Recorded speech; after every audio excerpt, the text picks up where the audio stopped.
Crisis municipal.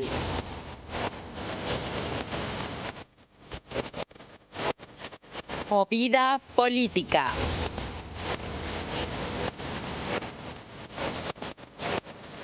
Intervención.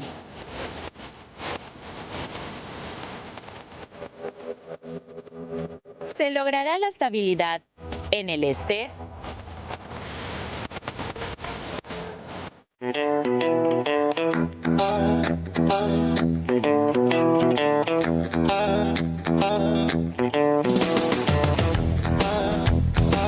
Muy buenas tardes, ¿cómo están? Ahora sí, bienvenidos a Puntos de Vista. ¿Qué tal, Fer? ¿Cómo estás? Bien, ¿cómo te va, Diego? Súper bien, un día intenso, hubo temas interesantes de debate en Cámara de Senadores, por ejemplo. Sí, se Finalmente, aprobó el aumento de penas Sí, exactamente. para adolescentes. Nosotros cuando hablamos acá con la gente experta, juez de niñez, Sí. no estaba muy a favor de aumentar, ¿eh? Y no había una situación también que tenía que ver con los otros países Sí. de la región en donde más o menos tenían penas similares a las que ya estábamos teniendo. Que de hecho nos hacía también la aclaración en aquel momento el juez penal en la adolescencia que nos visitaba, que no son penas. No, Son medidas. Está mal llamado Sí. decirle penas cuando se tratan de adolescentes. Son medidas Así mismo. con las que se busca corregir, en teoría, el camino criminal o delictual que pueda llegar a realizar un adolescente, digo bien. Y esto está motivado por un caso en realidad. Sí, por el caso de Fernando. Así mismo. Y eso también se critica, que es como un oportunismo para una situación, como para salir al paso, una situación que fue muy violenta, que golpeó gravemente a la sociedad. Finalmente esta decisión no va a afectar a ese caso porque las leyes rigen para el futuro. Y también nos decían algo hoy del mecanismo para la tortura. Orlando Castillo, que estuvo trabajando también con menores infractores, que los menores de edad que cometen crímenes es muy bajo el porcentaje. Entre el 5 y 10% no más de los que están hoy con este tipo de medidas. Cuando hablamos de crímenes, De crímenes, que mayormente están por problemas de robos, hurtos. que son delitos. Sí, delitos, penas menores, hurtos bagatelarios que le dicen a los de poco valor y que solamente del 5 y 10% de unos 170 niños y jóvenes que están privados de su libertad en este tipo de medidas son, digamos, por este tipo de delitos de mayor pena. Así que no sé si va a tener impacto realmente en lo que se busca, que es una franja de edad esté en mejores condiciones realmente. Claro, y por sobre todo sacarle de ese camino, ¿verdad? Porque un adolescente en mayor porcentaje, como te decían, puede llegar a empezar con un delito a esa edad. Pero ¿y si no se lo vuelve a reinsertar en la sociedad? Después de los 18 sí ya comete crimen. Claro, vas a terminar con una persona que no va a estar realmente en condiciones de volver a la vida en sociedad, digamos. Sí, es que no hay acompañado de este aumento de penas un programa real de reinsertarlo a la sociedad. Y ese día que charlamos también nos decían, rompiendo un poco el prejuicio, nos contaban que hay buenas experiencias en cuanto al tema reeducativo. Pese a lo poco que se invierte en eso, se lograron algunos casos de gente que logró salir, digamos, reeducada y con posibilidades de reinsertarse o insertarse en algunos casos a la sociedad, porque estuvieron marginados durante mucho tiempo también. El problema, creo yo, y mirándolo así, si tuvieron buena experiencia de jóvenes que salen bien de los correccionales, por así decirlo, Los ¿verdad? centros educativos. Estos centros educativos, ¿qué pasa después? Porque al volver a la sociedad otra vez están incurriendo en algunos delitos o hasta crímenes. ¿Cómo recaen? ¿Por qué recaen? Si salen bien, si ya salieron bien de los centros educativos, de las mal llamadas cárceles para los adolescentes. ¿Qué pasa después? O sea, para mí que en realidad el problema ahí es, Diego, que no hay un acompañamiento posterior o no se ve la posibilidad de que, no sé, ya salgan con la medida de tener algún tipo de oficio, con ese acompañamiento de decirles, bueno, acá hay una feria de empleo, te vas a ir ahí a mandar tu currículum. Sabemos que no le pueden agarrar a todos de la mano para que hagan eso, ¿verdad? Pero y tampoco, en muchos casos no hay entorno familiar y eso cuesta mucho para un chico muy joven. Y las adicciones, ni qué decir, que es el otro gran problema, que creo que ahora el gobierno lo asume como un problema real, incluso con números, un gran fracaso hasta ahora. Habían presentado una campaña medio, no sé, medio light de Chau Chespi, parecía hasta una broma. Se prestó hasta las bromas, se dieron cuenta, le cambiaron el nombre porque lo de Chauchespi era casi una broma. Le pasaron a llamar de Plan Sumar. Plan Sumar, y es un poco asumir que es una realidad gravísima en cuanto a números, la cantidad de personas adictas en nuestro país. Así es. Y la falta de centros de rehabilitación. La falta de centros, que no alcanza ni para un pequeño porcentaje de la cantidad de población adicta. Así que, tema importante, seguramente lo vamos a debatir esta semana, ahora el tema de las penas para personas menores de edad. Hay gente que celebra porque, claro, nos sentimos todos desprotegidos y ese tipo de medidas da la sensación de que podría mejorar la seguridad, pero no siempre es así. Y después ya caen chicos con 17 años y cientos de antecedentes, o 18, 19, con antecedentes ya desde los 13, 14 años. Y lamentablemente las cárceles no son las soluciones más que temporales para algunos casos concretos. Pero bueno, vamos a hablar de esto y mucho más. Fue un día muy movido. La semana que viene vamos a tener novedades del salario mínimo también, así que hay mucho para hablar, pero tema indudablemente de la semana, las intervenciones tanto de Ciudad del Este como de Asunción. Así es. Ayer hablábamos con el presidente de la Junta Municipal de Ciudad del Este, oficialista él, y queremos escuchar también otras voces en esta jornada. Por eso ya queremos saludar a quienes nos acompañan vía Zoom, lo hacemos por esta vía teniendo en cuenta las distancias también. Saludamos primeramente al concejal Ernesto Guerín que nos acompaña. ¿Cómo le va, concejal? Gracias por atendernos. Buenas noches, Fernanda. Buenas noches, Diego. Un saludo a la teleaudiencia. Gracias. Nos acompaña también, en este caso, Magdalena Montiel. Ella es de la Contraloría Ciudadana. Magdalena, ¿cómo le va? Buenas noches para vos, para Diego, para el concejal Guerín y para todos los que nos están asistiendo. Un gusto. Gracias por estar con nosotros en esta tarde-noche. Un abrazo muy grande a través de ustedes, también a todos los amigos de Ciudad del Este y del Alto Paraná. Para comenzar un poco hablando de esto, ¿verdad? ¿Qué sensación les deja la designación del interventor como primera medida? Ya refiriéndonos en concreto al nombramiento. ¿Llena las expectativas, podríamos decir? Concejal. Sí, buenas noches, Magdalena. Sí, Diego, para nosotros llena la expectativa porque es algo que veníamos luchando, insistiendo, ¿verdad? Para nosotros algo muy urgente ya el tema de la intervención por todos los hechos de corrupción que ya se venía denunciando. Y mira, Diego, te comento que la situación acá en Ciudad del Este está un poco agresiva, un poco delicado, porque la gente del oficialismo, ¿verdad? Que en este caso son la gente, yo creo, ya quieren incidentar. Quiero comentarte que acabé de venir en la comisaría, hoy presenté una denuncia porque ya recibimos amenaza de muerte, inclusive por parte mía, de los seguidores del equipo de Miguel. Y bueno, y le hago responsable también a la gente del entorno del intendente, a su papá, a todos los que están dentro del equipo, yo creo, porque ellos ya están empezando con el tema de amenazar. Y a vos, concejal, en concreto, ¿y qué tipo de amenaza en ese caso? Amenaza de muerte, Diego, amenaza de muerte, llega mensajes, también posteo en las redes sociales. Ya también ellos están con el tema de escrachar a la gente que presenta la denuncia, tanto a la licenciada Magdalena, también ya le amenazaron también de ir a su casa a perturbar la paz de ella y su familia y de todo lo que conformamos, ¿verdad? De todo lo que venimos denunciando, todas las personas que hacen las denuncias, ellos ya están comenzando a amenazar. Por eso te digo que se está viviendo una situación muy complicada, muy difícil de ese lado, Diego. Magdalena, ¿a usted también le ha ocurrido algo? No sé si tienen algún tipo de mensajes para después adjuntar también a la producción y poder mostrar. Bueno, más que nada nosotros lo que tuvimos fue amenaza de un scratch la semana pasada, el viernes sábado creo que fue. Amenazaron con escracharnos a varios miembros de la Contraloría, hasta el asesor jurídico de la Contraloría Ciudadana, que es el doctor Víctor Enríquez, a mí y a otros miembros, y así como al concejal Guerín. Nosotros tomamos las medidas que tenga que tomarse en ese caso, comunicamos a las comisarías, ¿verdad?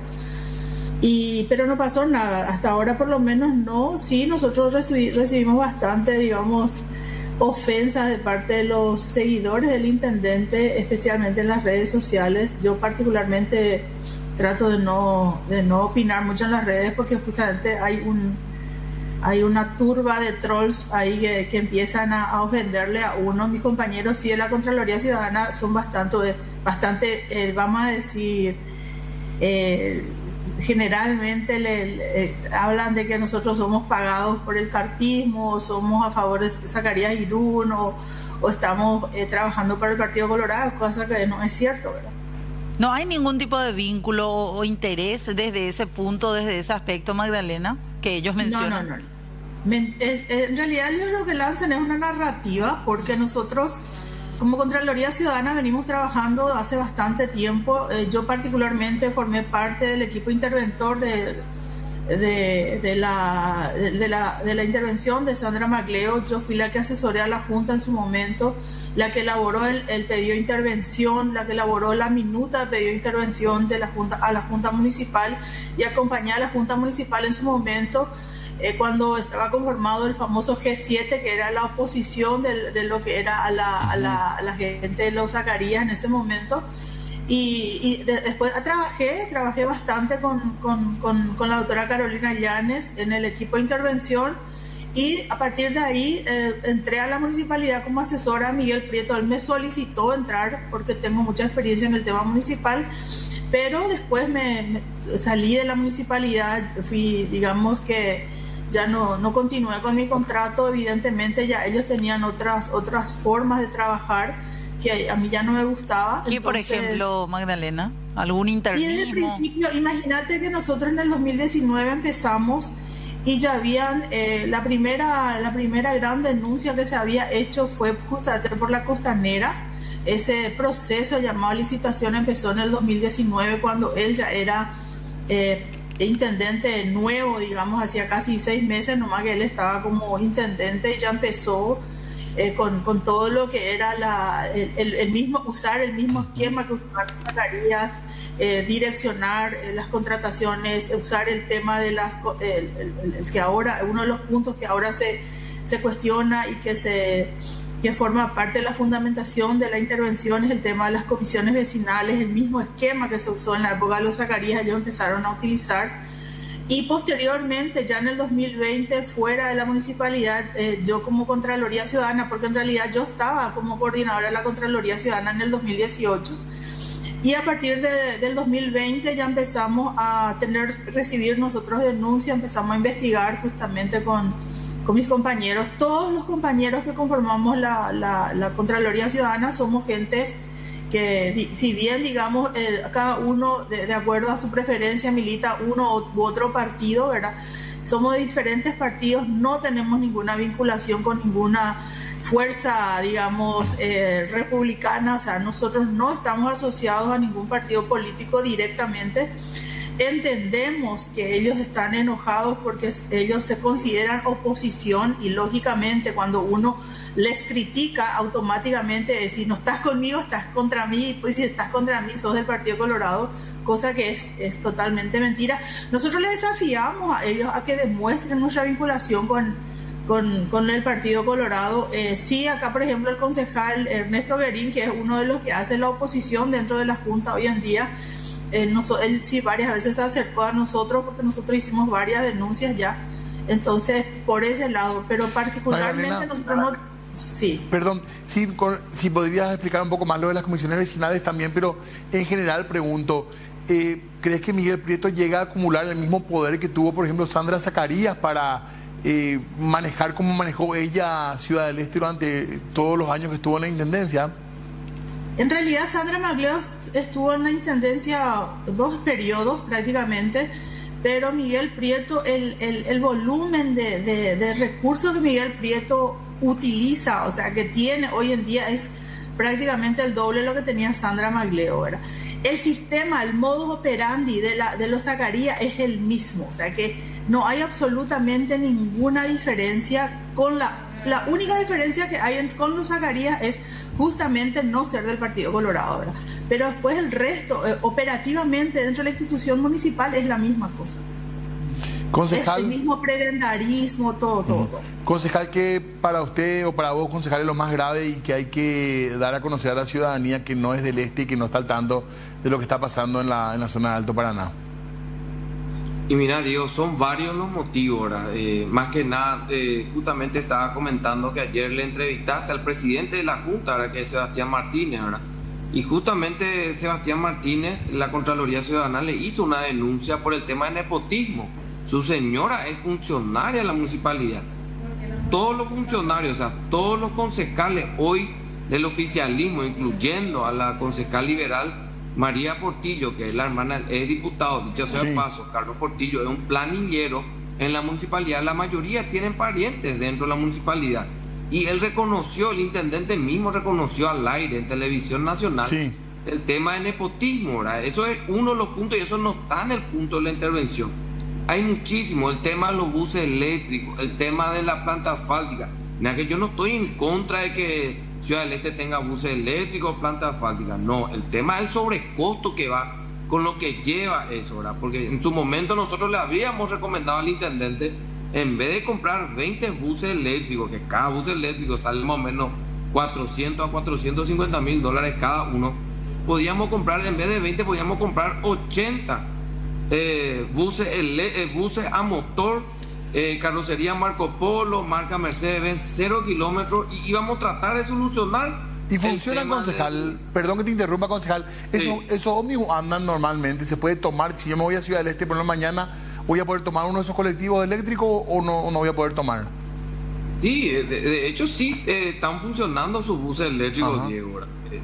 ¿Cuál es el problema? ¿El costo? El costo, Diego. Imagínate pagar 450 mil dólares cada bus eléctrico. Es prácticamente un avión particular que está recorriendo la ciudad, Diego. O sea que es demasiado elevado, ¿verdad? Y yo no sé por qué él se encaprichó y hizo ese tema. Inclusive la licenciada tiene más, te puede arrimar los documentos de cómo se llevó esa licitación del tema de los buses eléctricos. Y después viene el tema de la Navidad sustentable también, Diego, donde nosotros denunciamos, ¿verdad?, que eso utilizó el Contralor para pedir la intervención, ¿verdad? Eso fue una denuncia que nosotros habríamos realizado con el doctor Samir Sánchez, el señor Julio López, mi colega Jaime Méndez, de la cual nosotros denunciamos el tema del manejo de la Navidad sustentable. ¿Qué pasó el tema de la Navidad sustentable? El tema de la Navidad sustentable, Diego, es que le pusieron de presidenta de comisión a una empleada doméstica. Yo no tengo nada en contra de la empleada doméstica, pero ¿cómo una empleada doméstica va a manejar 2.000 millones de guaraníes? Y cuando fueron a la prensa a entrevistarle, ella no tenía ni conocimiento. Además de eso, ellos se surtieron del tema de la comisión. Ya prácticamente toda la firma de la presidenta estaba totalmente adulterado. Había registro de firma de un pago que era otra firma, otro pago era otra firma, y también había una empresa que se llama LIC Import Export, para que la gente entienda. LIC Import Export se dedica al rubro de bazar, toallitas, jaboncito. ¿Y cómo va a comprar de una empresa que tiene otro rubro? Va a comprar foco, hierro, madera, todo lo que sea para la Navidad sustentable. Ahí nos damos cuenta que es una empresa de maletín que era totalmente direccionado. Y la gente tiene que saber, muchas veces pues no llega, parece, la información a la capital de lo que realmente, cómo se está manejando esta municipalidad, porque él maneja bien las redes sociales, Dios. Él fácilmente te puede manipular y engañar a través de las redes sociales, porque ellos manejan, así como dijo la licenciada Magdalena, ellos tienen una granja de redes sociales. Yo te puedo asegurar que voy a hacer un posteo ahora en contra de Miguel Prieto y te van a saltar miles de personas comentando negativamente a lo que uno viene denunciando. Y cuando él hace una aclaración, vienen muchos trolls, como se dice, comentando a favor de él. O sea que él se hace vender como que él es la salvación prácticamente, y no es así. La licenciada te estaba comentando de cómo ellos vienen manejando la municipalidad, además que está súper poblado la municipalidad. Él vendió el cambio y no es el cambio, Diego. Está peor que antes, digamos, concejal. Y mira, yo te puedo decir que casi igual otra vez, ¿verdad? Porque justamente él pues era una figura joven, que cambió, que dijo que iba a cambiar todo eso. Sin embargo, cuando vos le denuncias el tema de nepotismo, te dicen, no, pero fulano de tal hacía eso, te decía. Pero la gente no quiere saber eso, si la gente le votó a él porque él no iba a tener más esos vicios. ¿Y qué pasa hoy en la Junta Municipal? La Junta Municipal, años anteriores, o sea, periodos anteriores, sí era un caos, era desastre la Junta Municipal. Había Colorado, Liberal, gente del partido Tecoyoyano, varios partidos, y ellos tenían esos vicios malos, ¿verdad? Y hoy ellos ¿qué quieren decirle a la gente? Que solo el Colorado es malo. Pero hoy la Junta Municipal de la bancada colorada somos todos gente nueva. No hay ningún concejal que esté metido en licitación, en pedido de coima. ¿Por qué te digo pedido de coima, Diego? Porque hace poco la licenciada estuvo comentando el tema de la costanera. La costanera hace poco hizo la declaración en la Fiscalía, en el Ministerio Público, el empresario argentino que hizo la costanera, y que él testificó, que él denunció que el concejal Pedro Acuña, en ese entonces no era concejal, pero que el concejal Pedro Acuña le pedía coima, que el jefe de gabinete de Miguel Prieto, Hugo Benítez, le pedía coima, o sea, le sacaron plata. El jefe de obras de la municipalidad le sacaba plata. Y había una persona nueva que hoy es concejal, que es Víctor Lugo, que también le pedía coima. Pero esas no O sea, son que ellos responsabilidades personales, concejal, perdón. Esas no son ya responsabilidades netamente personales de cada uno de esos nombres que usted está dando que exigieron coima. O sea, son investigaciones que se tienen que dar en particular a ellos, ¿o no? Pero el entorno, el niño del intendente, Fernanda. El entorno del intendente. Sí. Concejal, permiso. Quiero Adelante. explicar nomás lo que está diciendo el concejal. En realidad, la empresa que, digamos que, antes que nada, Diego y tu compañera, nosotros Fernanda. hicimos, hasta ahora, Fernanda, hicimos 15 denuncias como Contraloría Ciudadana, Sí. de las cuales las últimas 6 fueron de nepotismo, ¿verdad? Nosotros, una de nuestras denuncias, que es el caso Tallí, ya está imputado el intendente, está esperando juicio oral, él está chicaneando hace un año. En el caso, tiene otros casos abiertos, ¿verdad? Porque tiene en total prácticamente 50 denuncias, si no es más. Todas las denuncias que nosotros hicimos fueron denuncias bastante, digamos, fundamentadas. Prácticamente nosotros le hicimos todo el trabajo a la Fiscalía. Una de las denuncias que nosotros hicimos a la Fiscalía justamente es el tema del esquema que se montó en la municipalidad para la transferencia de recursos supuestamente a organizaciones de la sociedad civil, que nada más es digamos, una fachada para eludir todo lo que es el sistema de contrataciones públicas. Hasta ahora prácticamente se dio 80.000 millones guaraníes a organizaciones de la sociedad civil, supuestamente para hacer obras donde hay todo un esquema que nosotros denunciamos, explicamos en nuestra denuncia, todo eso. Sí. Por otro lado, lo que decía con respecto a la contratación de la empresa que hizo la costanera, esta empresa fue direccionada, por eso tuvo una... Sí. digamos, una denuncia en la Dirección Nacional de Contrataciones Públicas, y posteriormente la empresa abandonó la obra porque el pedido de coima del equipo, tanto del intendente como de la Junta en su momento, era muy alevosa, que le hacía perder, digamos, a él. Entonces él tuvo que abandonar la obra. O sea que ahí hay muchas irregularidades que sí. No Sí. es como ustedes dicen, que solamente le afecta a las personas que solicitaron coima. ¿Por qué? Porque en ese momento se montó un esquema liderado, en nuestra opinión, por el intendente, porque todo su entorno, digamos, inmediato, su primer anillo, y los que hoy en día son sus concejales municipales, formaron parte. Y él sabía. Perdón. Eso es lo que ustedes alegan, Magdalena, Sí. perdón. Hay Él un video donde él repartía cabecilla. también. Hay un video donde él repartía también el tema de los festejos, licenciada. No sé si te recordás que había Sí. un audio donde él repartía a los concejales que endosó el cheque, fulano, frutano. Una O sea, consulta. hay grabaciones de él. Sí, una consulta, tengo dos en realidad, pero Magdalena, esas obras que usted mencionaba se hicieron vía transferencia a ONG. ¿Se Sí. llegaron a terminar? ¿Son obras que existen o no? Bueno, ahí hay una cuestión. Si uno mira los documentos, realmente no tienen la ubicación, no tiene... o sea, documentalmente es totalmente irregular. Eso nosotros ya denunciamos en la Contraloría. La Contraloría también tomó parte en nuestra denuncia para este pedido de intervención. Ahí hay un esquema donde uno no controla la cantidad de obra elaborada, no controla la calidad ni el lugar de la obra en el cual se hizo. Yo te cuento que nosotros como Contraloría presentamos un pedido, porque nosotros venimos monitoreando desde el 2019 todo esto. El año pasado, primera vez en el año pasado, ellos nos negaron la información. Nosotros tenemos 2 amparos que le hicimos a la municipalidad por acceso a la información pública, porque desde el año pasado ellos dejaron de entregarnos información, negaron directamente a través de una resolución le hicimos el primer amparo que ya tuvo, digamos, ya se fue a la instancia, ellos apelaron, la apelación confirmó que nos den la información justamente de las transferencias a comisiones vecinales.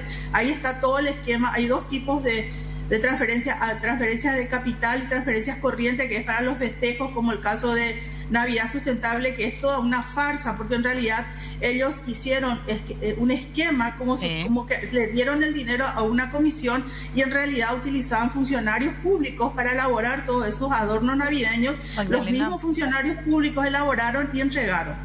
Ese tema de las transferencias a comisiones vecinales y ese amparo, ellos volvieron ahora a presentar una inconstitucionalidad ya directamente sobre el pedido que particularmente yo hice para que nos provean información, porque la información sí nos estaban proveyendo y esa información nos servía a nosotros insumos justamente para analizar y hacer las denuncias pertinentes de tan bien que se hizo la denuncia.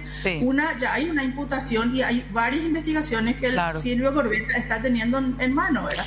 Entonces, esas son, digamos, las fundamentaciones. Sí, es totalmente válido realmente que algún tipo de municipio, sea del color que sea, tenga a ciudadanía controlando cada uno de los trabajos que se vayan realizando, obras también.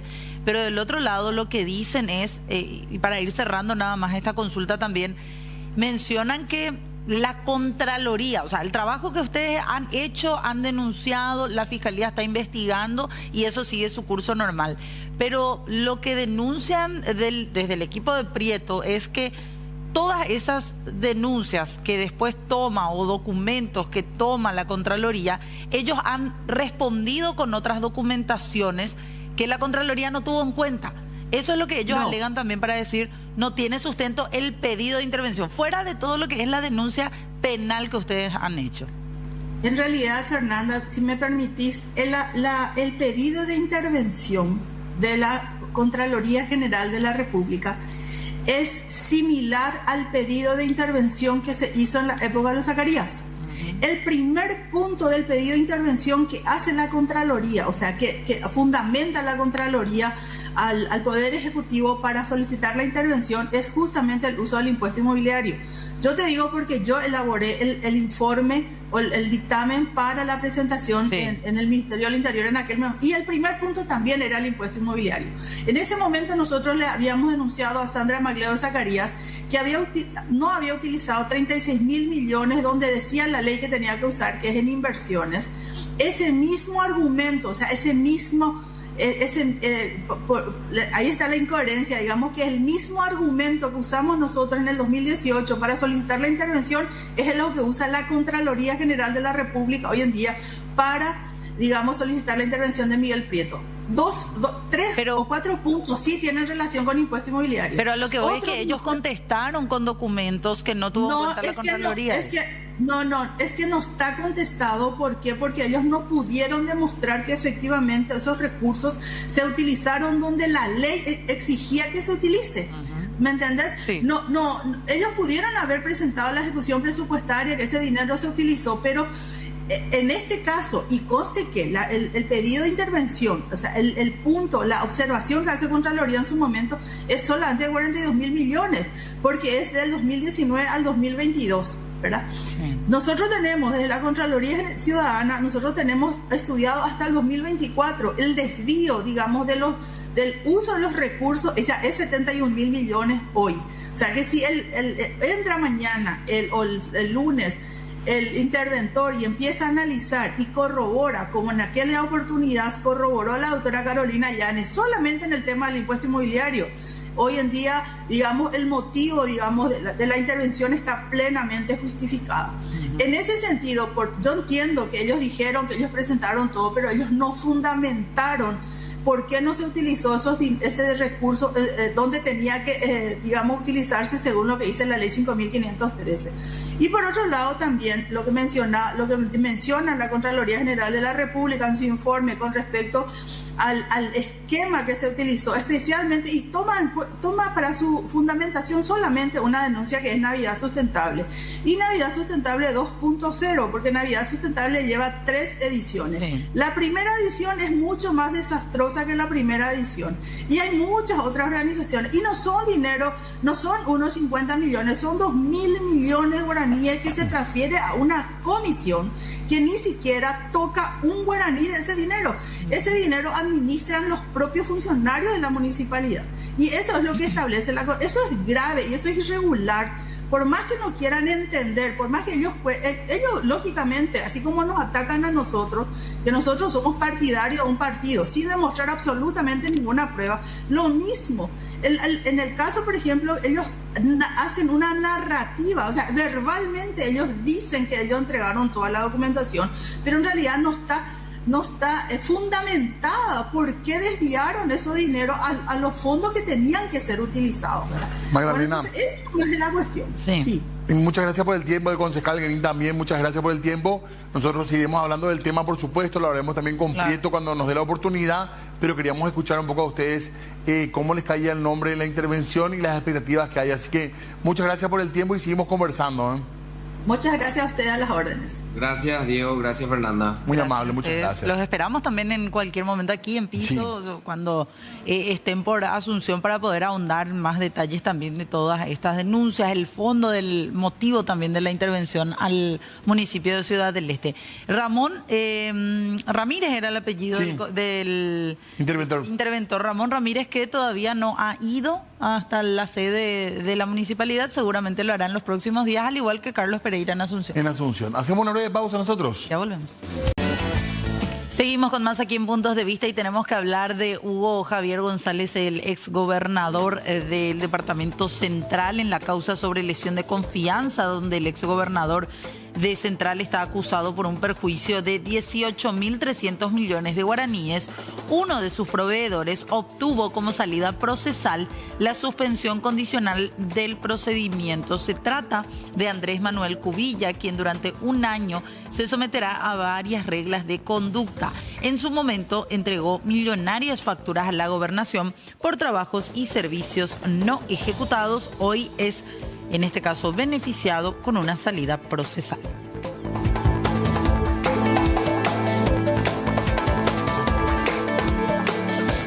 Más información del ámbito judicial que también toca al sector político, para hablar del caso Ramón González Daere.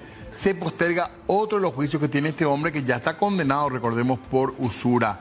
Debido a un reposo médico de una de las juezas, no se pudo iniciar el tercer juicio oral con relación al condenado por usura, Ramón González Daere. La diligencia se aplazó para el jueves al mediodía. La acusación es por extorsión hacia un empresario con cheques sustraídos de una dependencia judicial.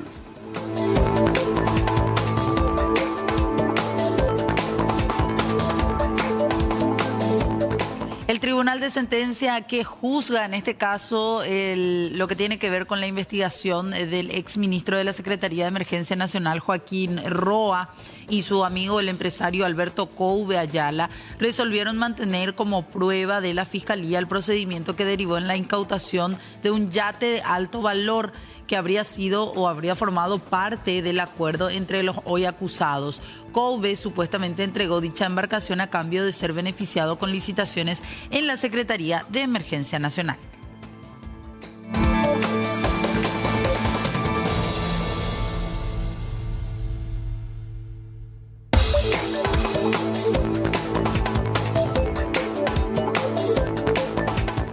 Y más información del ámbito judicial, porque el plenario de la Corte Suprema de Justicia resolvió finalmente levantar una suspensión que pesaba contra el fiscal adjunto Patricio Gaona.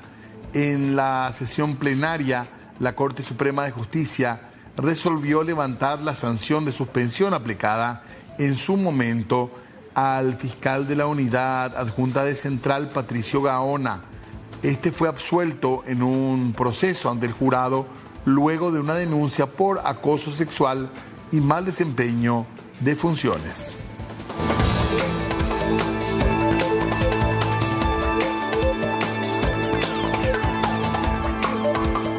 Y como ya les comentábamos al inicio, con un total de 20 votos a favor, la Cámara de Senadores le dio media sanción a un proyecto que busca modificar el Código de la Niñez y Adolescencia sobre las penas a los menores infractores. Se aprobó elevar, pero con modificaciones, las penas que van a ir a, si es que este proceso continúa así como está a nivel legislativo, penas de 8 a 15 años para adolescentes que cometan crímenes graves. Ojo, porque no es delito. Para crímenes graves, hasta 15 años de medida privativa de libertad. El proyecto de ley pasa ahora a la Cámara de Diputados. Este estudio pretende modificar el artículo 207 específicamente de la Ley 1680 del Código de la Niñez y Adolescencia, que habla de las penas previstas para niños y adolescentes que cometan hechos delictivos y que estén condenados por crímenes según el derecho penal. Quienes estaban en contra de esta modificación porque decían que no era la solución real, propusieron en todo caso que se apliquen penas de hasta 10 años de cárcel para los crímenes graves, pero finalmente en la votación terminaron perdiendo.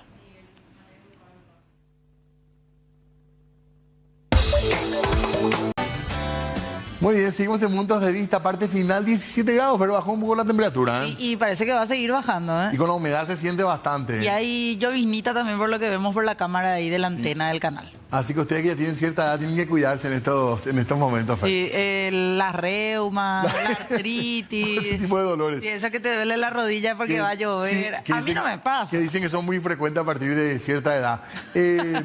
Cambiamos de tema nosotros para hablar también de lo que le llamamos la mafia de los pagares. Sí, señor, porque hoy el Ministerio de la Defensa Pública estuvo tomando intervención en varios casos, acudiendo en este caso a los diferentes juzgados de Asunción. Dijeron que también irían a juzgados de paz de Central para solicitar los expedientes que muchas veces las víctimas dicen se pierden supuestamente. Asimismo, expedientes donde tampoco se han observado los derechos mínimos de muchos de los demandados, y esto ha motivado, y el escándalo también ha motivado la intervención de la Defensoría del Pueblo en el caso en el gran caso de la mafia de los pagares. Solicitaron la reconstitución de esos expedientes para después poder solicitar a su vez los abogados de la defensa pública el levantamiento de la medida de embargo de los salarios de una cantidad importante de personas.